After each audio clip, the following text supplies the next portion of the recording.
Daily chart. The bulls bears tried to form a wedge top with the June 24th and June 25th high, and they ultimately ended up failing, and the bulls got the breakout yesterday and today. We're getting close to the all-time high in 6,300, and that makes me think that the market will probably end up getting there over the next couple of days.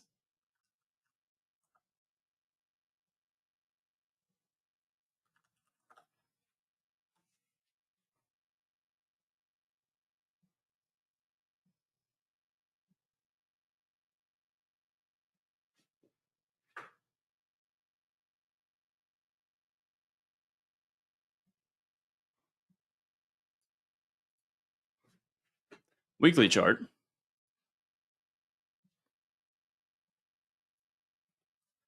You can see more or less same thing. Type bull channel, very deep pullback, and the bulls found buyers on the pullback, and the market rallied. And now we're testing back up to the all-time high.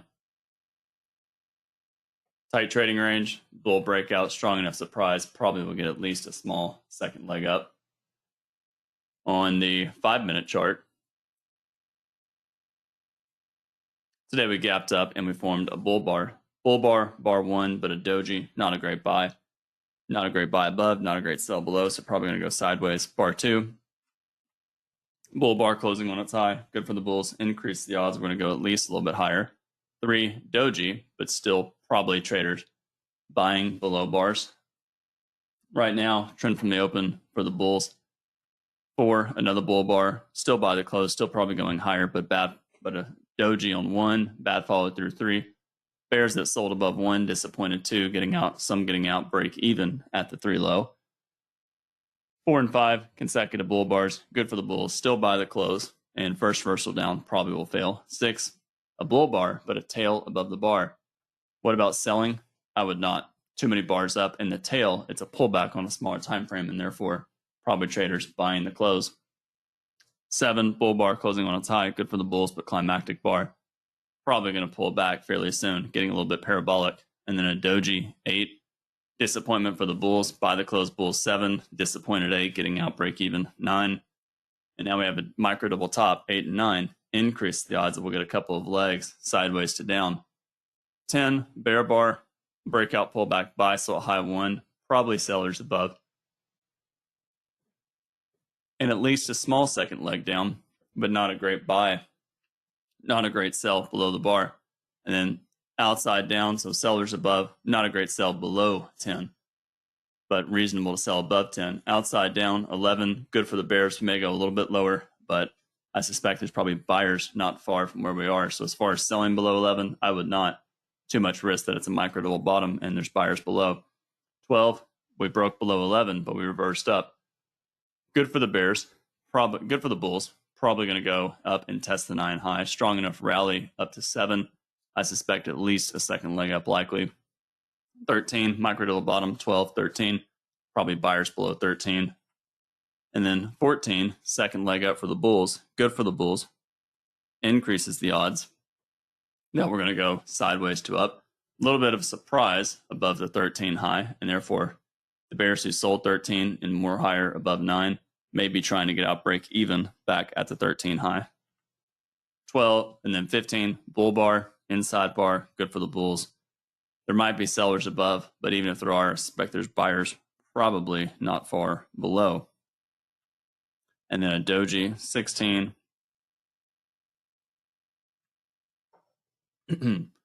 Still probably buyers below, even if the market pulls back for a little bit.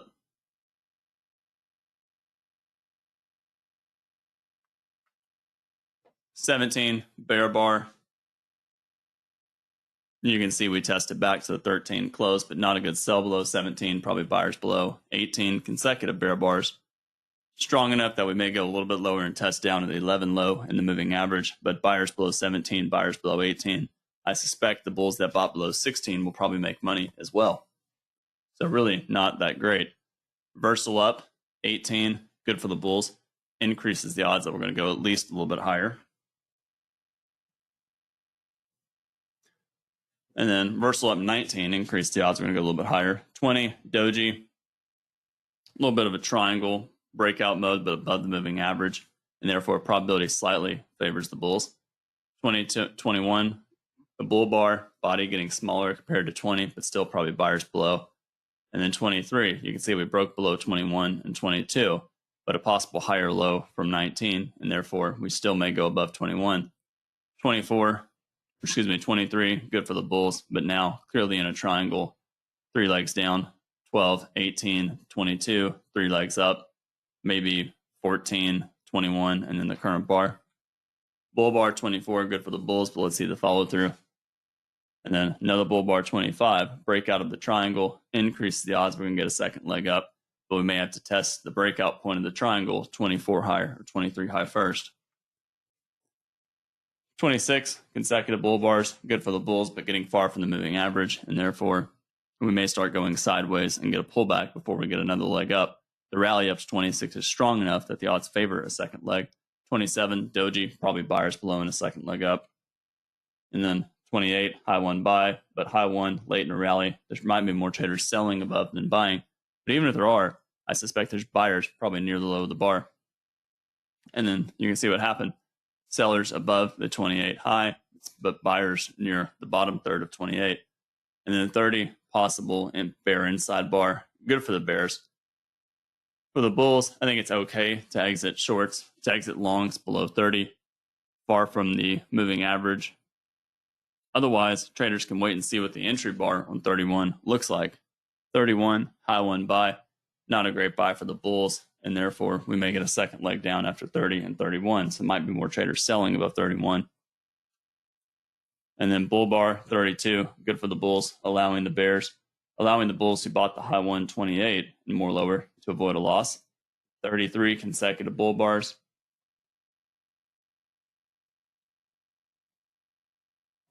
But getting late in a rally, 3-bar micro channel, probably buyers below and another leg up. Bear bar 34, but a second entry buy, probably buyers again below and a third leg up.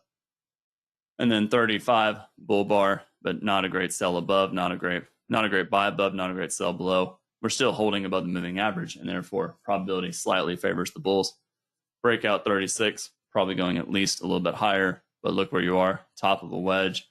You're buying what you think is momentum, and if the next bar is not momentum, which 37 is not momentum, you may have profit taking, even though it's a minor reversal. Bear bar 38 for the bears, not a great buy above, probably sellers. And then 39, bear breakout, good for the bears, probably going at least a little bit lower. 40, bear bar closing on its low at the 31 low, but I suspect more traders buying down here than selling. One of the problems that the bulls have is now we have a 4-bar bear micro channel with 3 bars closing at or below their midpoints. That increases the odds that the first reversal up is going to be minor. And then 41, not a great buy above, so probably sellers above. 42, not a strong entry bar, and therefore in a smaller time frame, 41 and 42 is 2 legs up. The market sold off to the 41 low, rallied to the 41 high, sold off to the 42 low, rallied to the 42 high. So that's a 2-legged pullback on a smaller time frame. 43, second leg down for the bears. Good for the bears at the moving average, so they may go sideways. Not a good buy signal bar 44, not a good entry bar 45, and then third leg down 46. What do you notice right here? Something important is going on. There's not a lot of urgency for bulls to buy at the moving average. And if there's not a lot of urgency for bulls to buy at the moving average, that increases the odds that the market is probably going to pull back.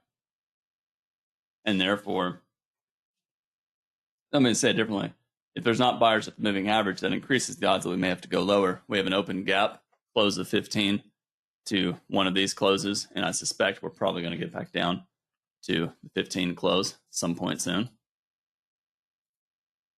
Then consecutive bear bars, we tested the 15 close, but we're not below it. And then bear bar 48, not a great sell, but it's not a great buy either. And therefore, as for the bulls, not anything credible buying. We're breaking below the moving average, and therefore we may have trapped bulls and leading to lower prices. And then outside down 49, really a problem for the bulls. And then the bulls got a bull bar 50, but as I mentioned earlier in the room, that's a decent bull bar and it's an okay swing buy, but it's probably going to lead to a minor reversal, which means it'll probably ultimately fail. And if you remember what I talked about on bar 50, I made the comment 3 or 4 minutes into the bar that something was wrong with the entry bar above 50. The bulls who bought above 50 on 51, the market went up and started to stall, and it wasn't going anywhere. And I made the comment that increased the chances that when the market rallied and started stalling back at the close of 50, I made the comment that this may cause bulls to start to sell out of longs, and that's what happened during 51. And we had that report bar 51, strong enough bar, probably going to go higher, probably going to go lower. And then 52, consecutive bear bars, looks like we'll probably get some kind of measured move, but okay to wait for a pullback, such as the 51 low. Doji 53, but not a good buy above the bar, so probably sellers. And then 54, outside up, it's okay to exit longs above 54, but odds are whatever reversal up we're going to get us minor.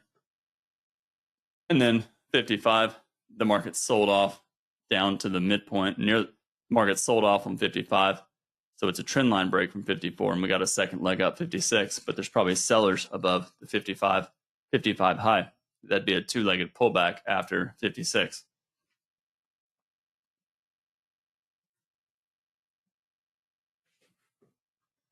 $57, bear bar, closing near its low, probably going to go at least a little bit lower. 58 follow through, and then a doji 59.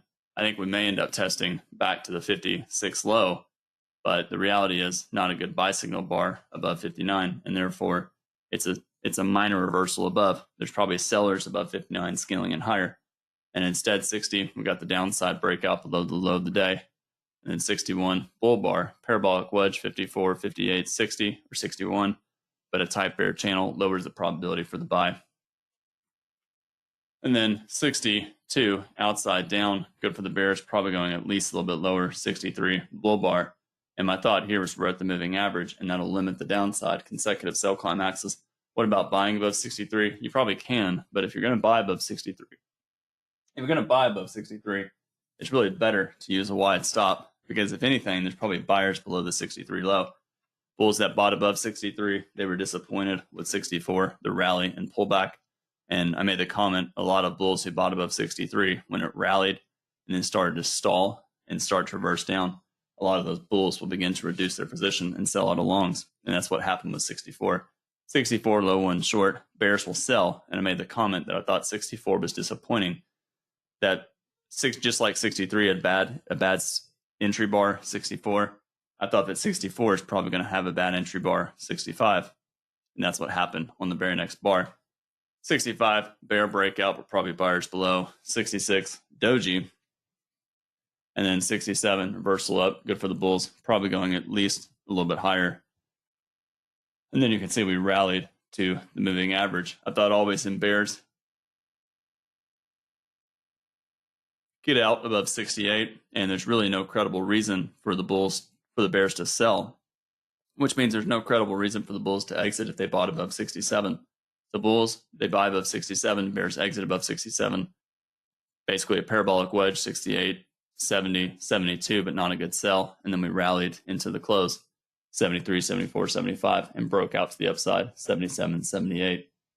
So really a little bit of a surprise at the end of the day, but a reminder of what can happen in an overall trading range day. For stop orders, I thought credible buy above 2, betting on a trend from the open. You can buy above 2, you can buy above 4 or 5, you can even buy above 7, but not ideal. If you buy above 7, I think it's okay to get out, break even after 8 and 9, the dojis. Otherwise, maybe you get out above 11, but I don't think you have to. And if you get out above 11, you probably buy again above 12. Bulls, if they buy 12, what do they do in here? I think it's smart if you bought above 12 to exit either above the high one, 15, or on 16, the doji. Odds are we'll probably pull back. And then when you see 19, I think bulls can look to buy again. Or after 3 consecutive bull bars, they can buy the pullback or buy above 23. That we're always in long, and therefore buys are better than sells. Bulls, they buy above 23. Maybe they get out below 30. And then what are they doing here? Really tough. They don't have to buy above 32. They don't have to buy above 35. 35 is a second entry buy, and therefore I think it's okay to buy. But if you buy above 35, to me, it's kind of like buying above 12. If you get the rally 36, you probably get out. I'd get out either on 37 or 38. 37's loss of momentum. 38's a bad high one, so probably sellers above. And then once you see 39 and 40, too much selling at the moving average. Not a good buy 41, not a good buy 44. And then, really not a great sell below 49, 3 legs down, 1, 2, 3. If you sell below 49, you probably get out. I would definitely get out of shorts above 50. And then I think it's okay to buy above 50, but you're right below the moving average. It's a low probability trade. And whenever you're taking a lower probability trade, you really want the trade to work rather quickly. And if it doesn't work rather quickly, I think it's okay to justify getting out. And therefore, you saw a lot of traders started bailing out of their position during 51. 51, 52 consecutive bear bars, probably going to go at least a little bit lower. And then, so the bears, they can be short, but tough to sell below 51, tough to sell below 52. I think it's better to sell. If you're going to sell on a stop, better to sell below 56. I thought there was reasonable logic there. Or wait and sell below a bear bar, 57. And then you could sell below 60, but probably sellers above 61. And then selling below 62, I think is tough. You're selling below a bull bar, and we're so close to the moving average, we're probably going to go sideways. Bulls, they can buy above 63, but similar to 50, if you buy above 63, it's a minor reversal. And therefore, you kind of have two options. You have three options, really. Option one, you can buy above 63, stop below 63, and you get stopped out. So really, there's a few options. You can buy above 63, stop below 63, get stopped out, buy again above a bull bar, 67. You can buy above 63, stop below 63, and if the market hesitates, like it did on 64, get out during 64 or below 64, and then buy again on the reversal up. Or you can buy above 63 and use a wide stop and buy more below 63. All of them present their own challenges, and therefore you have to do what's most comfortable. And then I thought it was an okay buy above 67, and theoretically, you don't have to get out of shorts. You don't have to get out of longs below any of these bars. You just keep trailing a stop. And if you were lucky to hold into the close, you got the nice pop at the end of the day. Limit orders, I thought sellers. I thought buyers below 9, but it's better to wait for a couple of legs down. So don't buy the 9 low. Look to buy lower, like maybe buy the bottom third of bar 11. I thought sellers above 15, sellers above 16. I thought buyers below 21. I thought sellers above 33, especially after 37, the pause in momentum after 36. I thought sellers above 41. I thought sellers above 48. And I thought sellers above 54, but 54 is a strong enough reversal up. I'd rather wait for a second leg up. The first reversal down after 54 is probably going to be minor, which means there's probably buyers on the close of 55. And so if I'm going to sell, I'd rather sell above 55 because the bulls who bought 54, disappointed 55, they'll probably get out above 55 or during 56. And then sellers above 59, but it never triggered. I thought buyers below 62, but one of those difficult trades because you buy below 62, you really need to be able to buy more below 63. And most traders, they're better off buying below 63 instead of below 62. And then buyers below bars, but they never triggered. And therefore, it's better, like I mentioned, the low 168, not a great buy. It's not a good sell below. And therefore, because it's a bad sell, you'll have a lot of traders just buy at the market, betting that the market will rally. Buy the close, sell the close. Same thing with 70, same thing with 72. But there's logic in just waiting. 72 is at the moving average. There's logic for waiting for the bull bars, 73, 74. Buy the close, sell the close. You can buy the close 2. You can buy the close 4, 5, 6. You can buy the close at 7 or buy the pullback. I think it's better to buy the pullback after a bar like 7. And then maybe buy the close 25, 26. I think that's okay. And then as far as sell the close, I'd first, sell the close bar is probably selling 51. It's a strong enough momentum down. We'll probably get a second leg down where you can sell the close at 52. But after 51 and 52, it's probably better to sell the pullback rather than the close because if you sell the close, you may have to sit through a drawdown. I'd sell the close 57, 58, 59, probably okay. Sell the close 60, maybe, but 60, is following that doji 59, and therefore you've already lost a little bit of momentum, and that increases the risk that 61 is going to be another doji. So it's really better, instead of selling 60, wait for the pause. You can see bears, instead of selling, they sold 57, 58 followed through, but instead of selling 58, they waited for the pause and they sold the pause. So bear bar closing on its low 60, better to wait for the pause or reversal attempt and then sell the pullback, which is what you're doing if you're selling 61. And then I thought probably buy the close 68, 69, and buy the pullbacks. So buy the close of 70. You can buy 72, even though it's parabolic wedge. I'd rather wait for consecutive closes above the moving average, maybe 74, 75, and then buy the close. Let me take a look at questions.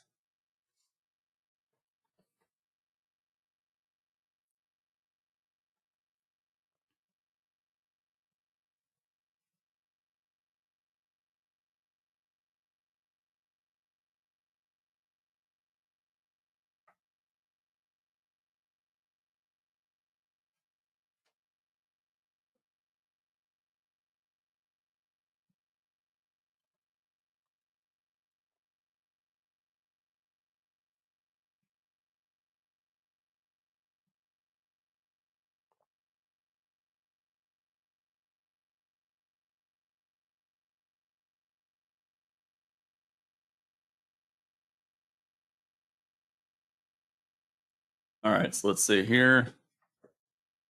All right, question.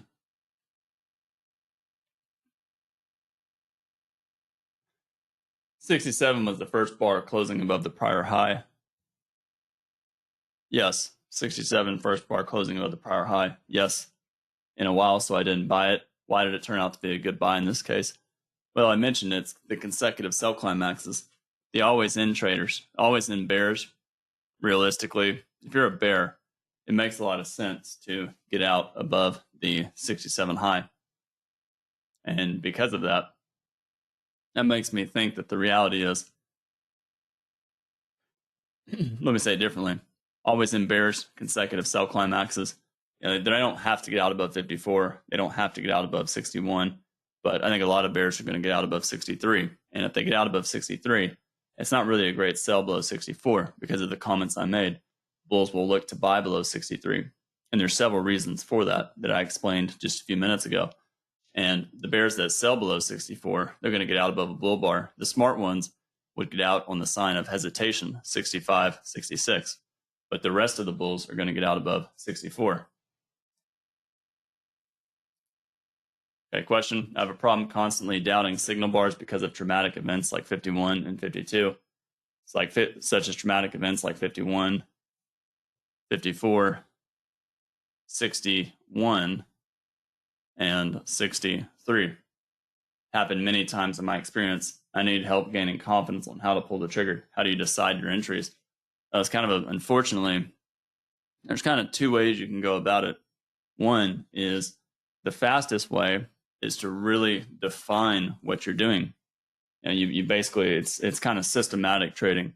You really define exactly what you're doing and all the parameters required, and you do a very intensive study on that one thing. And it's going to give you more confidence on what it is that you're doing. In other words, you take a look at a study as far as when you get a trend from the open and you get a sudden strong bear breakout with follow through, what's the probability of getting a measured move? And there's also other things. As far as, how do you look at a chart and just get more experience? Well, what I said just kind of answers the question. The longer you look at charts, you start to experience things. You start to see things. I always talk about always in. And the reason for that is I've spent a lot of time thinking about always in. And also, I've spent a lot of time screwing up always in. I've probably made every mistake trading always in that I can think of. I've traded every stop order possible. I've tried to just reverse every position possible. And eventually, the amount of times I've sold the close at 52, I reversed long above 54, got stopped out below 54. I sold a close of 60. I bought above 61. Then I sold a close of 63 and I bought above 63. The amount of times I've done something like that is more than I can even imagine. But through all those experiences, I've learned, I talked about that on the way down, that everything was probably a minor reversal. I made the comment 54. It's an outside bar. It's good for the bulls, but it's probably going to be a minor reversal. And therefore, you just learn that, sure, most of these, what you learn is this: most stop orders don't immediately fail, which means buying above 60 is not going to immediately fail most of the time. So if I buy above, buying above 54 is not going to fail immediately. So if I buy above 54, it's probably going to go sideways and allow me out of the trade. Now, 61 is different, and so you have to learn what the differences are. But overall, that's the tough part about trading. And it just takes a long time to really understand that. And the shortcut with that, it's really kind of the only choice. You either learn through experience or you get really good at defining what you're doing. And by defining what you're doing, it makes it easier to trade it.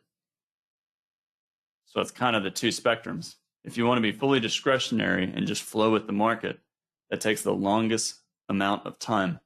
And there's a lot of mental kind of neural networks that have to process.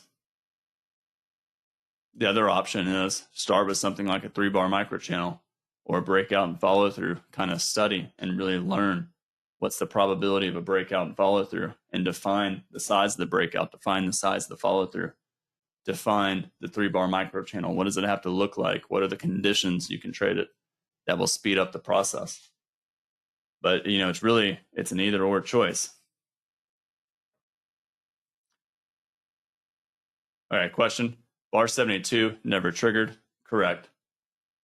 Better entry for a scalp to 62.10.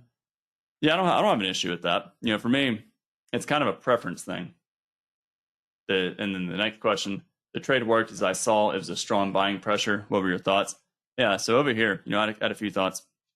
I made the comment, I thought this strong rally was strong enough to reach the moving average in the red line. And then we had this bar 72, and I thought to myself, it's a wedge, and I can understand the logic of maybe getting out below the bar. But part of my problem with 72 is it's really not that great of a sell. And therefore, there's probably buyers below it. And I made the comment that for me, we're hesitating at the moving average, so I really don't want to buy here. I'd rather wait and buy, some sort of closes above the moving average. And I don't remember if I said I don't remember one of these bars that said was a buy. I don't remember if I said if 74 was a buy or 75 was a buy. But I made the comment, I think here or here, I said this is a problem for the bears. And that made me think 74 and 75 is a buy for a second leg. But the problem is it's so late in the day that it makes it really difficult. Do I know about the Orlando workshop, and will there be a link for it? Yeah, there's, fairly, and I think in the upcoming days, there's going to be, well, I don't want to say that. That's not what I should say. And very, very soon, I know there's going to be more information about the workshop. So I wouldn't, somewhere between, you should hear something soon. So I know Richard is working really, really hard getting it set up, and there's a few loose ends, but just be patient and you should hear more about it really soon. So just keep checking the Brooks Trading Course website, and I'm sure you will find more information about it there very, very soon.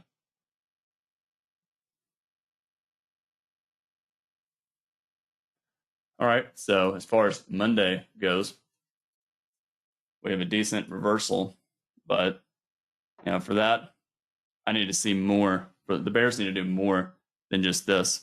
It's a sign of loss of momentum, so we may pull back. But unless the bears get a strong reversal, there's probably buyers not far below. So I suspect we're probably going to go higher. But 3 legs up, and it's possible we get a strong bear bar and a strong reversal down. But the bears need to do more. Kind of like something like this. The bears probably have to make the market go sideways for several bars before we can get the sell-off. Bears have to make the market go sideways for several bars before we can get the sell-off. But no matter how confident you are that we're going to go above the all-time high, this is a credible lower high. And what we don't know is we don't know how many institutions are on the sidelines selling out of positions or buying puts. We have no idea. And therefore, this could end up not going above the all-time high and reversing down. Probably will go above the all-time high, but it doesn't have to. All right. Thanks, everyone. Hope everyone has a great weekend. Be sure and study something, think about charts, and just continue to learn. And I will talk to everybody very soon. Okay. Have a good weekend.